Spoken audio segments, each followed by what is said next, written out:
Assalamualaikum warahmatullahi wabarakatuh. Hai, selamat datang kembali di channel ini. Masih bersama dengan Kak Osar yang siap membimbing kalian dalam pelajaran geografi.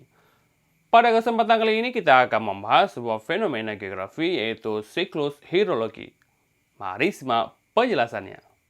Kira-kira air di permukaan bumi ini terus bertambah, berkurang, atau tetap ya? Bumi memiliki permukaan yang berbentuk daratan dan perairan. Jika dilihat dari luar angkasa, bumi berbentuk bulat dan memiliki banyak warna biru yang menandakan daerah perairan.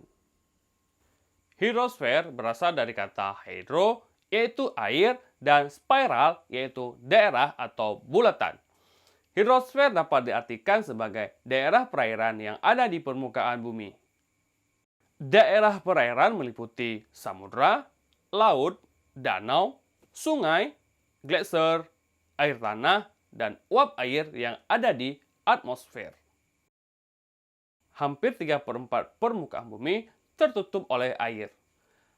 Air di permukaan bumi memiliki jumlah yang tetap dan senantiasa bergerak dalam suatu rangkaian proses yang disebut dengan siklus hidrologi atau siklus air.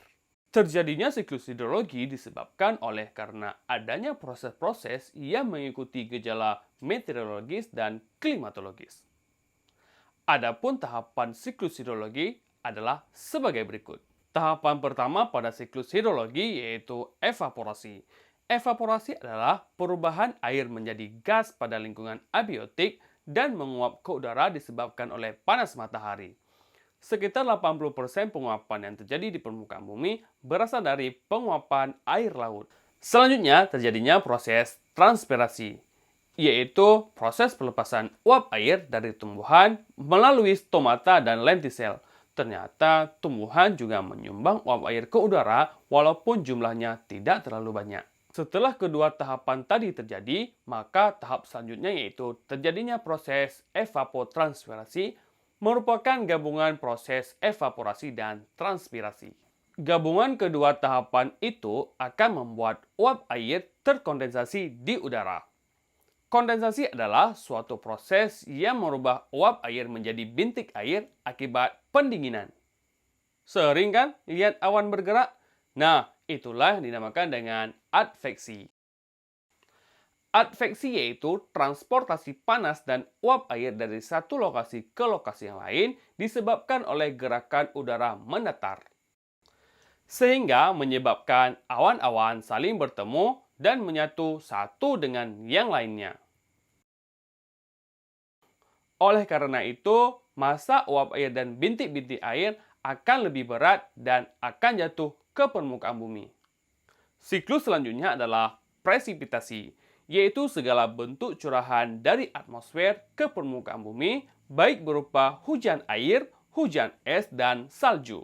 Runoff atau aliran permukaan, yaitu pergerakan air di atas permukaan tanah melalui sungai ataupun saluran air hingga menuju ke laut. Infiltrasi, yaitu perembesan atau masuknya air ke dalam tanah melalui pori-pori tanah secara vertikal.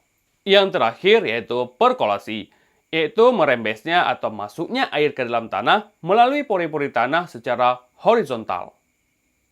Dari penjelasan tadi dapat kita simpulkan bahwa jumlah air di permukaan bumi ini akan selalu tetap, dan terjadinya siklus hidrologi di permukaan bumi dimulai dari tahap evaporasi, transpirasi, evapotranspirasi, kondensasi, adveksi, presipitasi, runoff, infiltrasi, dan perkolasi.